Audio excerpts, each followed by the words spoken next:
Venganallur service സഹകരണ bank നവകേരളീയം കുടിശ്ശിക നിവാരണം ഒറ്റത്തവണ തീർപ്പാക്കൽ പദ്ധതി 2025 ജനുവരി 2 മുതൽ ഫെബ്രുവരി 28 വരെ സംഘടിപ്പിക്കും.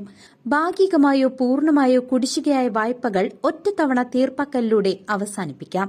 ഈ സുവർണാവസരം ഏവരും പ്രയോജനപ്പെടുത്തുക. KDH കാരുണ്യ ഡ്രൈവേഴ്സ് ഹെൽപ്പ് ലൈൻ 48ാം മേഖലാ കമ്മിറ്റിയുടെ നേതൃത്വത്തിൽ ധനസഹായം കൈമാറി. KDH കാരുണ്യ ഡ്രൈവേഴ്സ് ഹെൽപ്പ് ലൈൻ 48 മേഖലാ കമ്മിറ്റിയുടെ നേതൃത്വത്തിൽ ധനസഹായം കൈമാറി. കൊച്ചുണ്ണി സഹായ നിധി തങ്ങളുടെ സഹപ്രവർത്തകന്റെ വീട്ടിൽ ചെന്ന് 41,500 രൂപയാണ് ചികിത്സാ ധനസഹായമായി കൈമാറിയത്. സംസ്ഥാന പ്രസിഡന്റ് K. സുധേവൻ മായന്നൂർ കൈമാറി. സംസ്ഥാന ട്രഷറർ കണ്ണൻ ഓട്ടുപാറ, സംസ്ഥാന ജോയിന്റ് സെക്രട്ടറി രാജേഷ് മൂകാംബിക, തൃശൂർ ജില്ലാ കമ്മിറ്റി അംഗം സുബൈർ പഴയന്നൂർ, 48 മേഖലാ committee president Binu Vadakkanchery, joint secretary Shameer Pampady എന്നിവർ സന്നിഹിതരായിരുന്നു. കൊച്ചുണ്ണേട്ടൻ ചികിത്സാ നിധിയുമായിട്ടാണ് നമ്മളിന്ന് വന്നത്.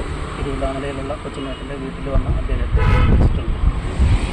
നമ്മുടെ സംസ്ഥാന ട്രഷറായ കണ്ണേട്ടൻ, സംസ്ഥാന ജനറൽ സെക്രട്ടറി രാജേഷ് മൂകാംബിക, മേഖലാ പ്രസിഡന്റ് ബിനു, അതുമാതിരി ഷമീർ, ജില്ലാ ഭാരവാഹിയായ സുബീർ ഒക്കെ പാടെ ഇന്ന് അത് കൈമാറിയിട്ടുണ്ട്. നമ്മുടെ KDH കാരുണ്യ ഡ്രൈവേഴ്സ് ഹെൽപ്പ് ലൈൻ എന്ന് പറഞ്ഞു കഴിഞ്ഞാൽ നമ്മുടെ എല്ലാ ജില്ലകളിലും മറ്റു സ്റ്റേറ്റുകളിലൊക്കെ ഡ്രൈവർ സുഹൃത്തുക്ക് എന്തെങ്കിലും അപകടമോ ബ്രേക്ക് ഡൗണോ ഒക്കെ സംഭവിച്ചു കഴിഞ്ഞാൽ അത് അപ്പം തന്നെ ആ ജില്ലകളിൽ പോയി അതിനുവേണ്ട എല്ലാ സൗകര്യവും ചെയ്തു കൊടുത്തിട്ടാണ് KDH എന്ന വാട്സപ്പ് കൂട്ടായ്മ പോയിക്കൊണ്ടിരിക്കുന്നത്.